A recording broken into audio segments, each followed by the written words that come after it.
Friends, आप सभी का क्लास में स्वागत है। आपकी फ़िलॉसफी की क्लास में मैं शिप्रा मिश्रा आपको आज एजेंसीज़ ऑफ एजुकेशन इस पर अपना लेक्चर दूंगी।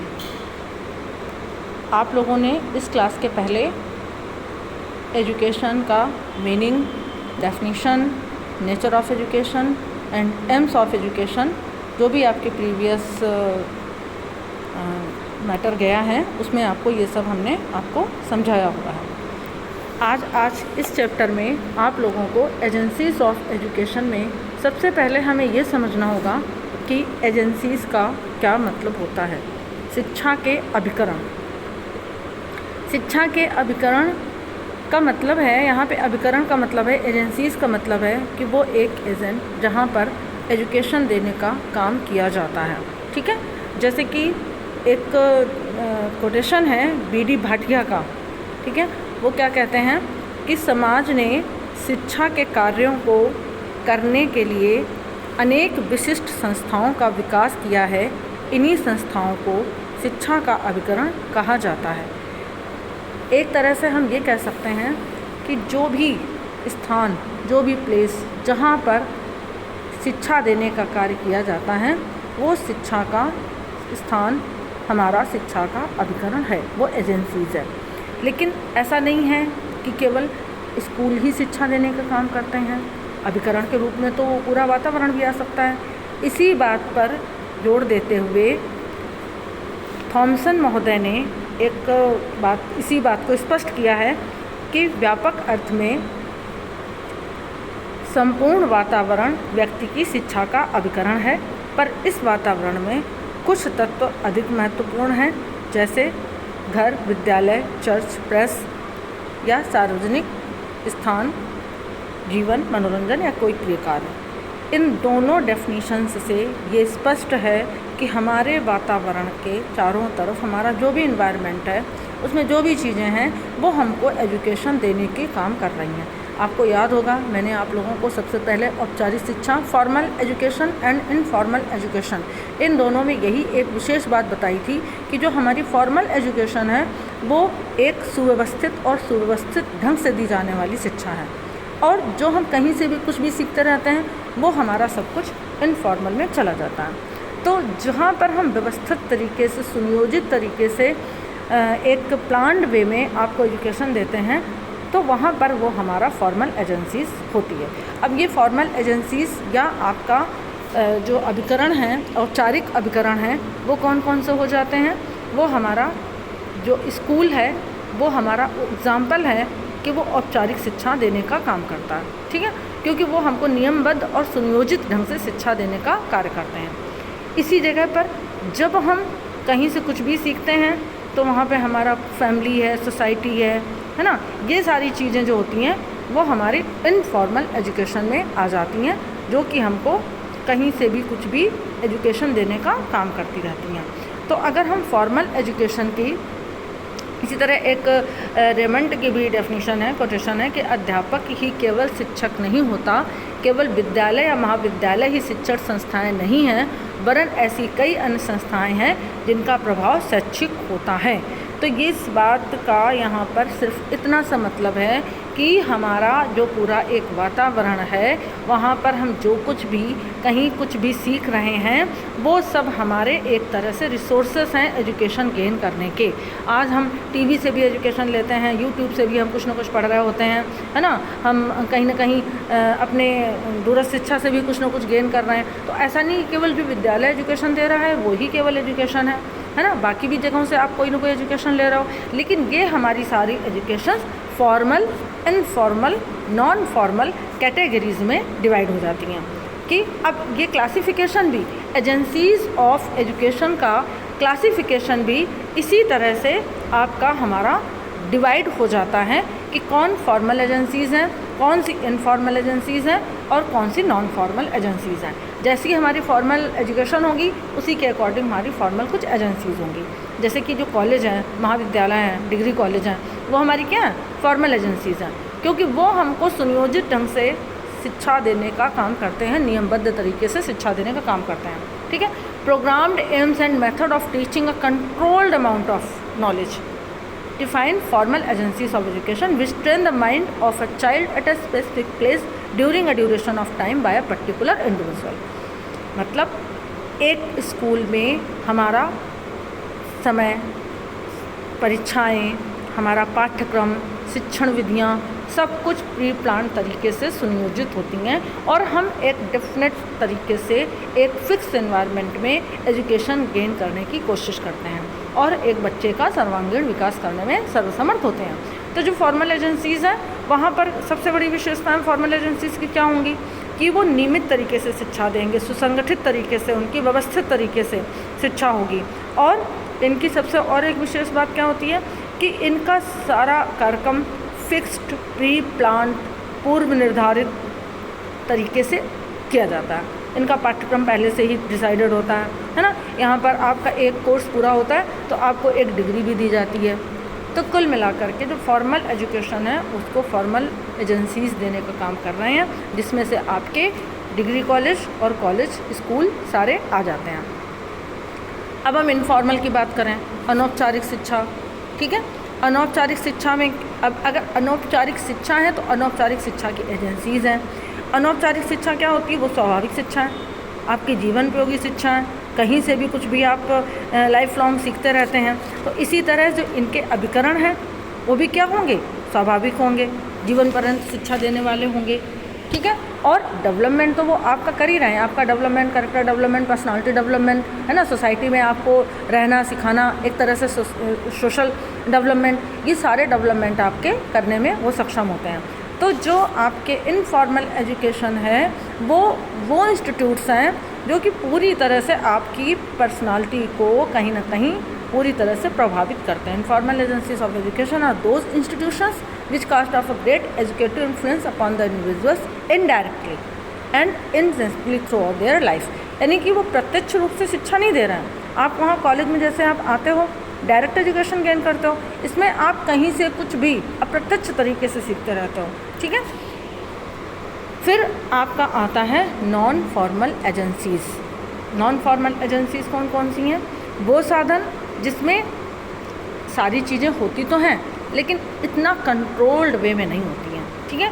इतनी उसमें फ्लेक्सिबिलिटी रहती है कि वो स्टूडेंट अपने हिसाब से चीज़ों को गेन करता है। इसका सबसे अच्छा एग्जांपल है जो आपकी डिस्टेंस लर्निंग है।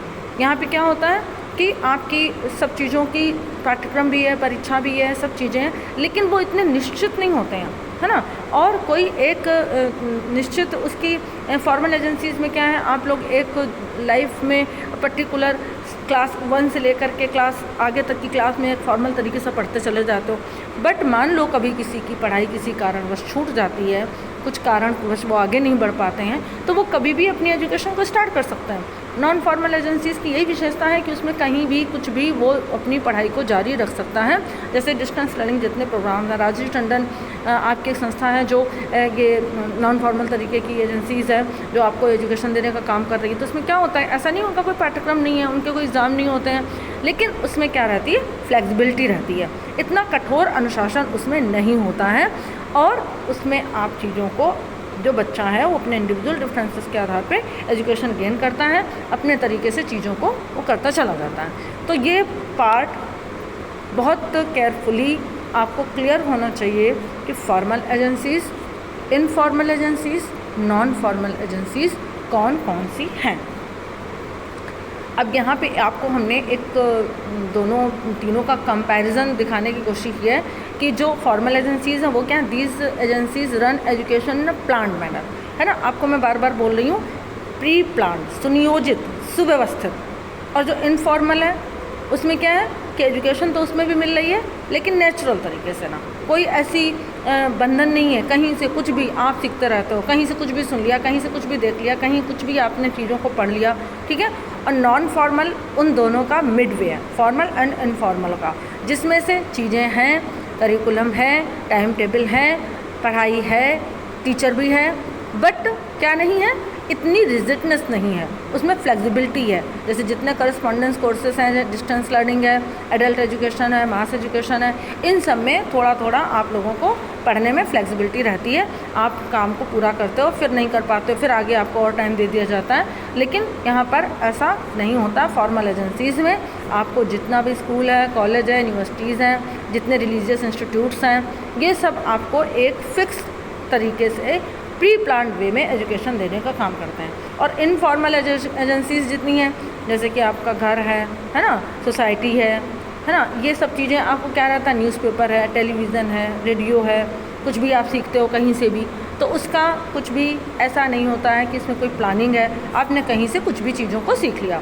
इसी क्लासिफिकेशन को ब्राउन महोदय ने अपने तरीके से डिवाइड किया हुआ है। अब यहाँ पे वही क्लासिफिकेशन है जो आपने पहले देखा, ठीक है।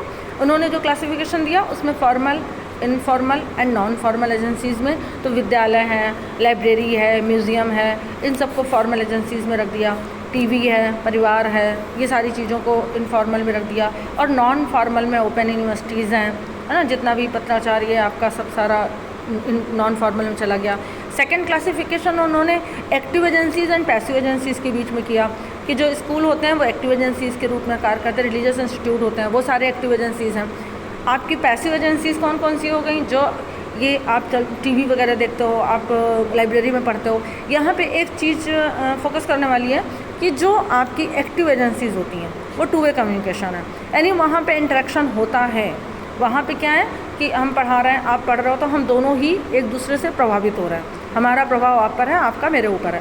तो जब चीज़ें टू वे प्रोसेस में होती हैं तो वो सारी चीज़ें आपकी एक्टिव एजेंसीज़ में जाएंगी। और जिसमें एक ही पक्ष का केवल एक असर है, टीवी चल रहा है तो टीवी देख रहा हो, आपका टीवी पे असर हो रहा है, आप जो कुछ सुन रहे हो आपके ऊपर दिमाग में डाल रहा है असर, लेकिन आपका असर उस टीवी पर तो नहीं हो रहा है। तो वो टू वे प्रोसेस नहीं है, वो इनएक्टिव फेज में है, ठीक है। फिर तीसरा क्लासिफिकेशन उन्होंने रेगुलर, इरेगुलर, है ना, व्यावसायिक, अव्यावसायिक।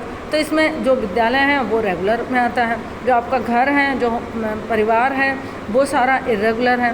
व्यावसायिक में जितना आपका टीवी पत्रिका, ये सारा आपका व्यावसायिक तरीके से शिक्षा देने का काम करता है। अव्यावसायिक जितने खेल, स्काउट गाइड, समाज कल्याण, ये सारे जितनी चीज़ें हैं वो आपकी अव्यावसायिक हैं। ये ब्राउन महोदय ने अपने हिसाब से इसको क्लासीफाई किया है। क्लासिफिकेशन भी डिफरेंट थिंकर्स ने अपने हिसाब से बांटा हुआ है, बट आपको मेन दो ही बातें याद रखनी है कि फॉर्मल, इनफॉर्मल और नॉन फॉर्मल, इनमें एजेंसीज़ में कौन कौन सी हैं, क्योंकि आपके सिलेबस में 4-5 चैप्टर्स हैं। स्कूल है, घर है, सोशल मीडिया है ना, जनसंचार है, सोसाइटी है। तो आपको इनमें से जैसे कि एक एक उदाहरण उन्होंने सब चीज़ों का दे दिया है। फॉर्मल के लिए उन्होंने स्कूल को रख दिया है, इनफॉर्मल के लिए उन्होंने फैमिली को रख दिया है, ठीक है। या एक्टिव एजेंसीज़ के रूप में भी अगर हम कहें तो स्कूल एक एक्टिव एजेंसीज़ है। तो क्वेश्चन भी बेटा ऐसे ही बनते हैं। Formal, informal, non formal agencies में क्या डिफरेंस है बताइए, या शिक्षा के अभिकरण से आप क्या समझते हैं। शिक्षा के अभिकरण में विद्यालय की भूमिका बताइए। अब विद्यालय आ रहा है तो हमें विद्यालय की बात करनी है आगे, अभी मैं करती हूँ, बट ऐसे ही क्वेश्चंस आपके इसमें बनते हैं, ठीक है। अब हम लोग फॉर्मल एंड एक्टिव एजेंसीज़ की बात करते हैं। तो फॉर्मल एजेंसी, जैसे कि अभी हम आपको बताते चले आ रहे हैं कि जो हमारा स्कूल है वो एक फॉर्मल एजेंसीज़ है, एक्टिव एजेंसीज़ भी है, ठीक है। एक्टिव कैसे, क्योंकि टू वे कम्युनिकेशन हो रहा है, यहाँ पे टू वे प्रोसेस चल रहा है, स्टूडेंट टीचर के बीच में इंटरेक्शन है, अंतःक्रिया हो रही है, बात कर रहे हैं, आपको हम समझा रहे हैं, ठीक है। तो यहाँ पर चीज़ें कैसी हैं, टू वे प्रोसेस में है। तो ये एक्टिव एजेंसीज़ भी है, फॉर्मल एजेंसी भी है, इन दोनों में कोई ऐसा डिफरेंस नहीं है, ठीक। फिर एक ओटावे महोदय की डेफिनेशंस है, वो क्या कह रहे हैं, कोटेशन है कि the school may be regarded as a social invention, यानी कि वो एक सामाजिक आविष्कार हैं, to serve society for the specialised teaching of young. एक तरह का ऐसा सामाजिक आविष्कार जो बच्चों को शिक्षा देने का काम करते हैं, ऐसे इंस्टीट्यूट जो उनको बच्चों को शिक्षा देने का काम करते हैं। जॉन डीवी महोदय क्या कह रहे हैं, विद्यालय एक ऐसा विशिष्ट पर्यावरण है जहाँ जीवन के निश्चित गुण और कुछ विशेष प्रकार की क्रिया और व्यवस्थाओं को शिक्षा को उद्देश्य से दी जाती है कि बालक का विकास वांछित दिशा में हो सके, जिससे उसका आगे चल के भला हो। अगर इसमें जो कोटेशन लिखा है कहीं ना कहीं लिखने में थोड़ी बहुत मिसप्रिंट हो जाती है, आप लोग उस पर फोकस मत करिए, आप लोग उसका कंटेंट समझिए कि विद्यालय जो हैं, जो स्कूल हैं, वो एक तरीके से एक ऐसा स्पेशल इन्वायरमेंट है जहाँ पे आपका ऑल राउंड डेवलपमेंट किया जाता है ना। शिक्षा का उद्देश्य ही यहाँ एम ऑफ एजुकेशन क्या होता है कि हम आपको पूरी उस दिशा में जो आपके इंडिविजुअल डिफरेंसेस हैं उसके आधार पे आपको आगे ले जा सकें, आपका उससे उन्नति हो। अब हम इन सब चीज़ों में पर्टिकुलर स्कूल्स के क्या काम होते हैं इनकी बात करेंगे, ठीक है। पहले तो हमें स्कूल के बारे में एक बात और समझनी होगी कि जो विद्यालय होते हैं उनको क्या इसका मीनिंग है, विद्यालय किससे बना है। विद्या प्लस आलय यानी ऐसा स्थान जो विद्या देता हो, या ये ग्रीक स्कोला जो शब्द है वो ग्रीक शब्द है और उसका मीनिंग होता है कि फ्री टाइम, अवकाश का समय। तो यानी कि फ्री समय में अपने पढ़ने लिखने का काम करने का, पहले समय में जो टाइम था कि ना लोग बैठ के ना आपस में कुछ गैदर हुए और उन्होंने कोई पढ़ाई लिखाई की बात की, चर्चा की, धीरे धीरे वो एक तरीके के स्कूल का रूप बन गया कि हाँ चलो स्कूल में लोग बच्चे पढ़ने जाते हैं। तो स्कूल की एक तो बात ये समझ में आई, ठीक है। अब हमने एक आविष्कार के रूप में भी स्कूल को बताया, फिर हमने स्कूल को एक ये बताया कि वो एक ऐसी सारी क्रियाओं का प्रशिक्षण केंद्र है जहाँ पे चीज़ें हमको विशिष्ट एक एनवायरनमेंट है जहाँ पे हमारे सारे वांछित विकास हो सके, हमको विकास की वांछित दिशा मिल सके, ठीक है। अब हमने बात करी कि इसके कार्य क्या हैं, क्या हमारे विद्यालय के कार्य होते हैं, क्या आवश्यकता होती है विद्यालय की। तो सबसे पहले जैसे कि आप जानते हो विद्यालय में आप आते हो तो आपके लिए हर तरह की एक्टिविटीज़ कराई जाती हैं जिससे आपका कहीं शारीरिक विकास हो सके, है ना, मेंटल डेवलपमेंट हो सके, आपका यहाँ पे सोशल एंड विद्यालय में बच्चों का शारीरिक विकास, सोशल एंड फिज़िकल, यहाँ पे फिज़िकल थोड़ा सा इनकरेक्ट लिखा हुआ है, कोई बात नहीं, आप लोग समझ रहे हो कि यहाँ पे फिज़िकल से मतलब है बच्चों का शारीरिक विकास। तो हम बच्चों के बीच में बच्चों को कहीं ना कहीं खेल कूद बहुत सारी एक्टिविटीज़ कराते हैं जिससे उनके शरीर का विकास हो सके, ठीक है ना। हम कहीं ना कहीं स्काउटिंग, एनएसएस, एनसीसी, इस तरह के बहुत सारे कार्यक्रम हम ऐसे जब वो ऑर्गेनाइज़ करते हैं, एक तरीके की जगह सेमिनार्स आयोजित करते हैं जिसमें से उनको ऐसे लेक्चर्स दिए जाए जहाँ पे एक अच्छे पौष्टिक आहार की बात करी जाए, है ना। उनके शारीरिक विकास के पर्पज़ से डिफरेंट मैनर से हम उनको फिज़िकल डेवलपमेंट की बात को समझाने की कोशिश करते हैं या उनको एक्टिवेट करते हैं, ऐसी गतिविधियों को प्रोत्साहित करते हैं जिससे बच्चों का फिज़िकल डेवलपमेंट हो। फिर मेंटल डेवलपमेंट में क्या है, अब आप लोगों को यहाँ पे इतनी एक्टिविटीज़ कराई जाती हैं तो कहीं ना कहीं आप अपनी चेतना शक्ति, मानसिक शक्ति, स्मृति, है ना, आप अपने दिमाग पर थोड़ा जोर डालते हैं कि इसको कैसे किया जाएगा, है ना। आप मानसिक विकास का मतलब होता है कि जैसे हम आपको एक ऑल ओवर डेवलपमेंट करने के लिए, आपकी मेंटल एबिलिटी को यूज़ करने के लिए, कितनी चीज़ों को समझाने के लिए आपको भी यूज़ करते हैं। मतलब केवल हम, ऐसा नहीं होता है कि हम केवल आपको पढ़ा के चले जाएं, हम आपके साथ तर्क, है ना कहीं आपकी कल्पना शक्ति, आपकी इमेजिनेशन पावर, आपकी लॉजिकल रीजनिंग पावर, उनका भी डेवलपमेंट करने की कोशिश करते हैं। और वो बातें तब होती हैं जब हम आपको कहीं ना कहीं पढ़ा रहे होते हैं या कहीं ना कहीं हम आपको ज्ञानार्जन करा रहे होते हैं, तो हम आपकी बात को सुनते हैं, आपके साथ डिस्कशन करते हैं जिससे आपके अंदर इन सभी चीज़ों को डेवलप होने की क्षमता विकसित होती है, ठीक है। फिर है विद्यालय और बच्चों का सामाजिक विकास। अब हम बात करते हैं सोशल डेवलपमेंट की। तो सोशल डेवलपमेंट में क्या है कि हम सोसाइटी के साथ में चीज़ों को कैसे बच्चे को समाज के साथ में उसको डेवलपमेंट होने का अवसर मिले। जैसे कि स्कूल में बहुत सारे ऐसे प्रोग्राम्स कराए जाते हैं जिससे अब सारे बच्चे आए, नए हैं, सारे बच्चे बैठे हैं, अब उनके अंदर डेवलपमेंट कैसे होगा जब वो बात करेंगे, इंटरेक्ट करेंगे, एक दूसरे का सुख दुख सुनेंगे, समझेंगे। तो उनके अंदर एक सोसाइटी में भी इसी तरह से हमें किस तरह डेवलप होना है, समाज में किस तरह हम समाजीकरण की भूमिका को निभाएं, किस तरह, क्योंकि मनुष्य तो एक सामाजिक प्राणी है, वो कोई अकेले रहने वाला प्राणी नहीं है कि वो अकेले ही रहकर सारे डेवलपमेंट कर लेगा। वो सारी चीज़ों को, विभिन्न धर्म संप्रदाय, विभिन्न डिफरेंट टाइप की कल्चरल एक्टिविटीज़ में पार्टिसिपेट करेगा तो सोसाइटी की बात को समझेगा, तो वो चीज़ों को समझेगा। इसी तरह से हम ऐसे कुछ कार्यक्रम स्कूल में कराते हैं या हर स्कूल में कराए जाते हैं जिससे उन बच्चों में संवेग विकसित हों, हर राष्ट्र के प्रति, हर जाति धर्म के प्रति उनके अंदर एक तरह से संवेदनाएं हों, उनमें भावात्मक एकता हो, राष्ट्रीय एकता हो। कुल मिलाकर के बच्चों का सोशल डेवलपमेंट, सोसाइटी के साथ उन्हें एडजस्ट करने की पावर मिले। नेक्स्ट है उनका कल्चरल डेवलपमेंट।